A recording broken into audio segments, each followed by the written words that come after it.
With the release of the upcoming James Gunn DCU Superman, I'm going back and reviewing all of the previous Superman films. We already talked about Superman the movie. You can check out that video somewhere up here if you haven't checked it out yet. So now we're moving on to what many consider to be the peak of the Superman franchise. Hi, my name's Zach. We are talking about Superman 2.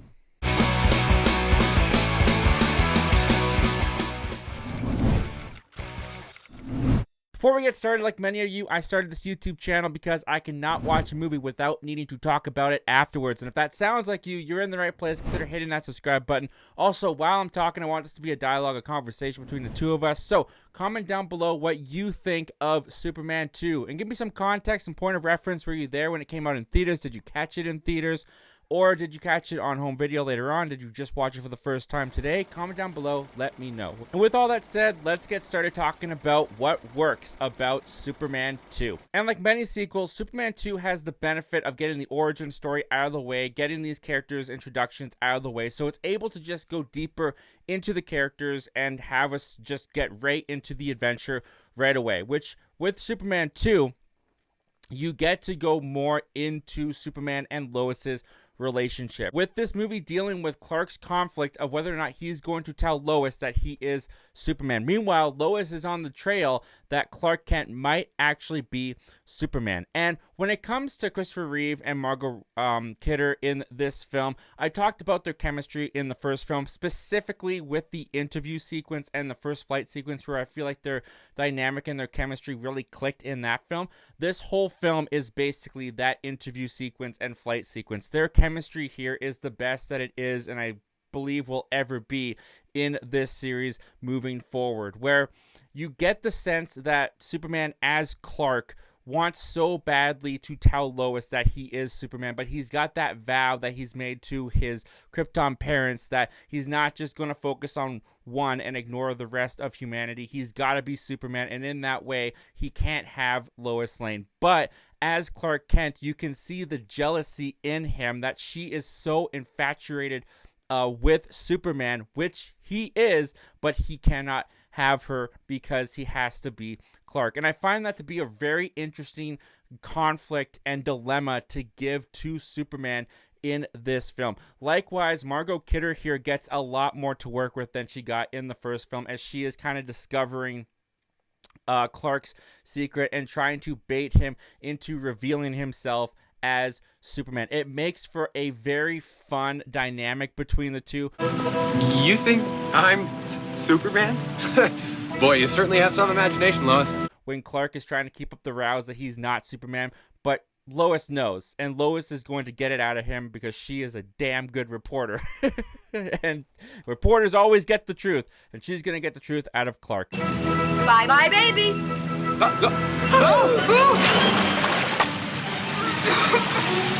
Oh my God. And so when you get into this film, and the secret does eventually get revealed about halfway through the film, and you get into the second half where now Lois and Superman are basically going together, which results in him giving up his powers, which we'll talk a little bit more in the next section. But it's just such a naturally unique direction to go with these two's relationship coming off of the first film. One of the things that Superman 2 has over Superman the movie is the villains with Zod, Ursa, and Non, where when you have villains that are the same threat level as Superman, but they're not good people and they're going around terrorizing the world, that is way more of a threat and more interesting to me than Lex Luthor, the real estate agent in the first film. And Terence Stamp as Zod in this film is so fantastic. Now, I didn't grow up with Superman 2 as much as I did with Superman the movie. Like, I maybe saw it a couple times on TV when it came on. I didn't remember how great Terence Stamp was as Zod, but he, not only is he threatening and so commanding in the role of General Zod, but he has this subtle humor within his character, because it is a fish out of water story for these three villains. So they have moments where they do have some awkward, silly dialogue, and they come off as aloof, but they never come off as stupid. And the threat behind these villains is never lost when they're on Earth. Even when they don't understand what's happening, you don't really want to laugh at them because you know that they'll kill you for it. Oh, God. Zod.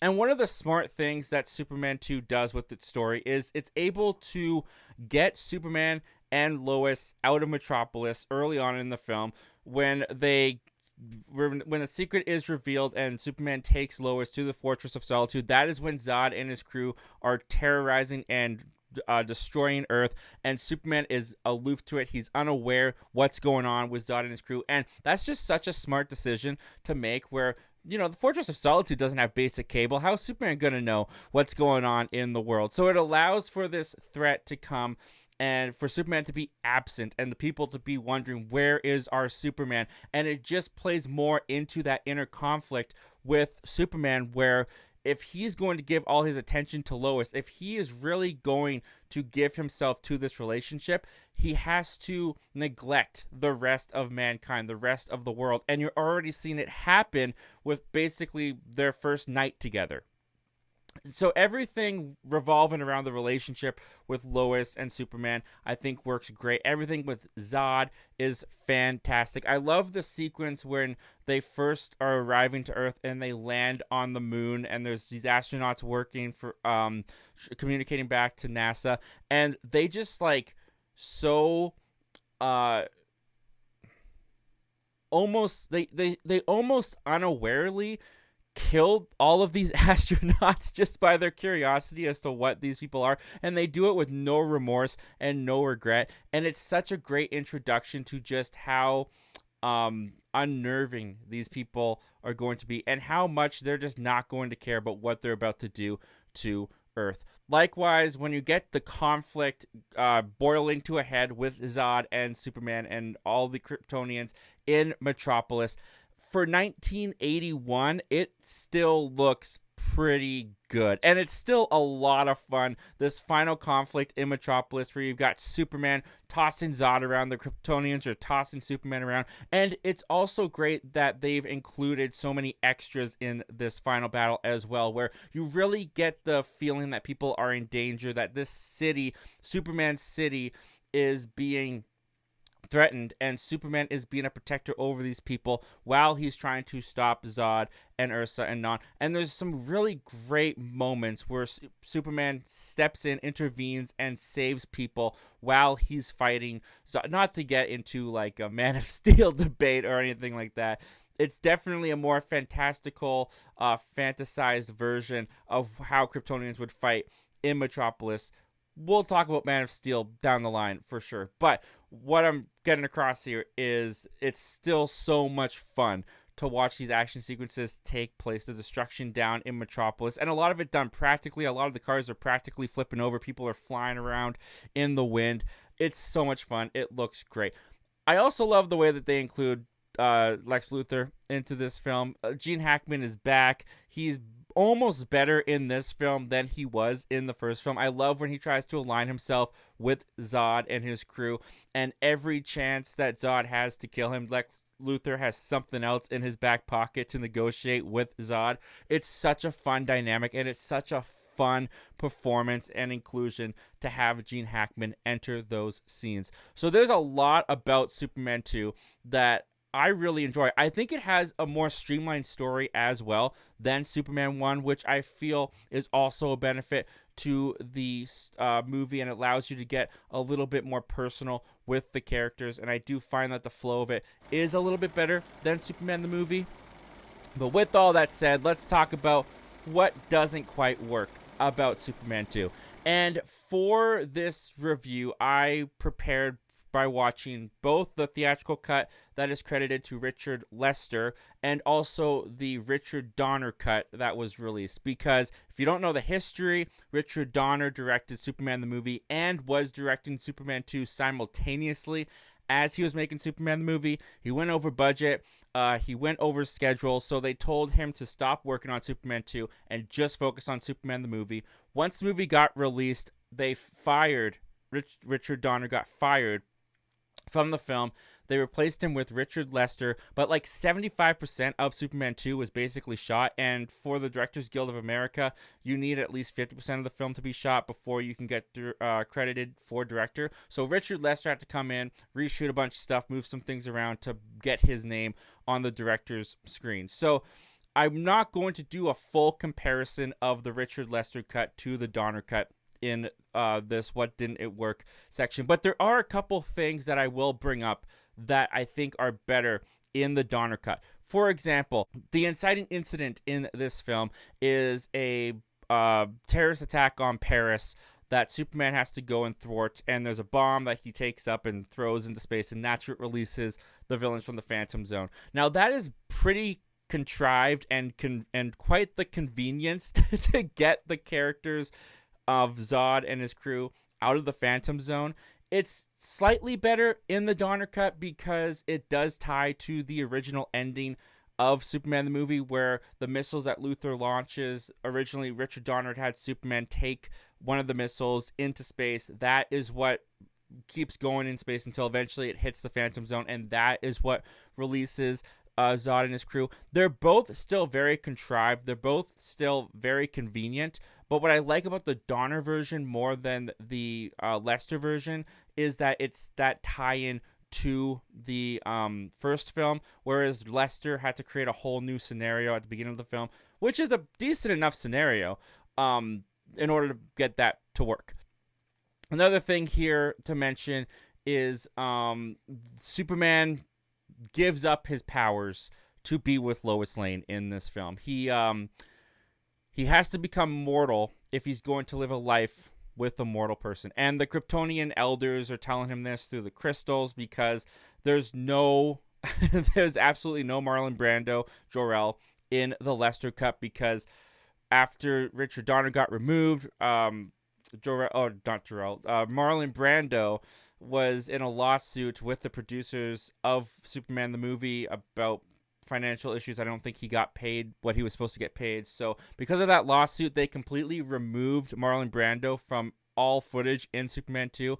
So there's actually a reshot opening of Zod and Ursa and Non getting their trial done on Krypton, where Marlon Brando is not there. They kind of retcon it with this really terrible green screen of how what their interaction was to get them sent to the Phantom Zone. In the Donner cut, all that footage was available to them, so Marlon Brando is back in the Donner cut in the beginning scene, which, again, the continuity, the connectivity to the first film is just more fleshed out, where when you put on the Richard Lester cut, it's so obvious that Marlon Brando's absence. It's just so apparent that he's not there, and he should be there because he was just there in the first film. So that's very weird, but that's fixed in the Donner cut. But what also gets fixed for me a bit more in the Donner cut is in the theatrical cut, when Superman gives up his powers and him and Lois basically just go get a burger and he gets beat up, and then he that's where he's able to see that Zod and his crew have come to Earth. They specifically say that Superman, once he gives up his powers, he can't get them back. Once it is done, there is no return. You will become an ordinary man. You will feel like an ordinary man. And in the Lester cut, he just goes back to the Fortress of Solitude as a human being, I mind you, as it is in the North Pole. He should have died halfway there, but he's fully human. He gets to the North Pole, and he finds one of the last crystals that remain. He holds it in his hand, and he then appears as Superman in Metropolis to stop Zod. It's very convenient, and you feel like scenes are kind of missing in the theatrical cut, which they are, because in the Donner cut, Marlon Brando's involved. He explains a bit more, like that, how it's still very convenient, because he kind of says, like, we predicted that you would give up your powers and then you would regret giving up your powers, so we have a way to restore your powers. It's still not the best way done, but it's at least more clear and a little bit more fleshed out as to how he's able to just get his powers back. And so there's very little nitpicky things, I would say, about Superman 2 that if you really want to boil it down, there's a lot of inconsistencies. As always in these Superman films, Superman has unexplained powers, and I feel like Superman 2 has the worst defense to those powers, where, I mean, we're going to get to Superman 4 where he rebuilds the Great Wall of China with just his vision. We'll get there. But for this film, I do feel like the convenient powers are the worst here, where when he's fighting Zod and his crew back on the Fortress of Solitude at the end of the film, he can like rip off this plastic S that wraps up Non. He can spontaneously teleport and also create multiple illusions of himself that we will never see him do again, I mind you. So it always feels like in these early Superman films, and especially in Superman 2, whatever they need Superman to do, they get him to do. But probably my biggest gripe with Superman's powers in this is the final scene with him and Lois, where Lois can't really live with the fact that she now knows Clark is Superman but can't be with Superman. So Superman kisses her and makes her forget. He just magically makes her forget that he is Superman by his kiss. And I've looked into it. Apparently this was an actual power he had in the early comics. I guess it got retconned somewhere in the 80s that he couldn't do that anymore.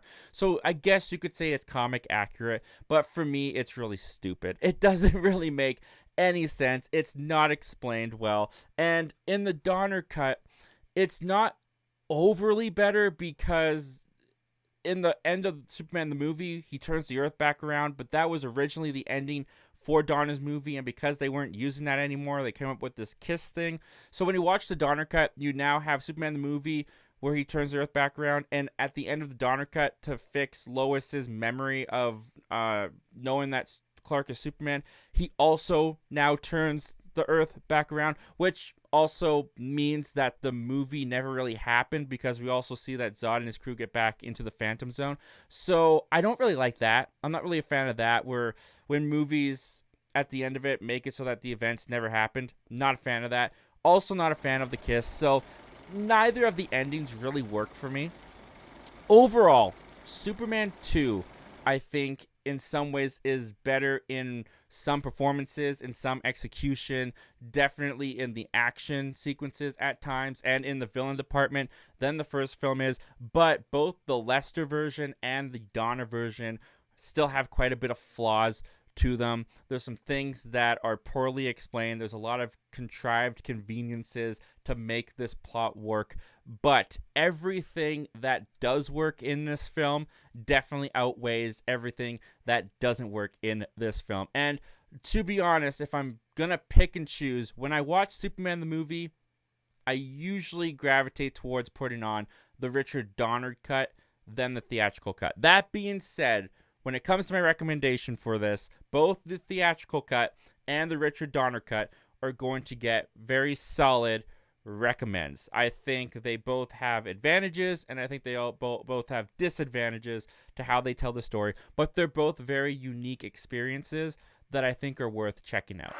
If you like this content, you can check out some more DC content right over there. I've got the most recently uploaded video to the channel right down there. And if you haven't yet, please consider subscribing. We're going through all the Superman films, so if you like talking about movies, we talk about movies all the time on this channel. I'll see you guys very soon for Superman 3. Don't just watch movies, talk movies. I'll see you guys next time.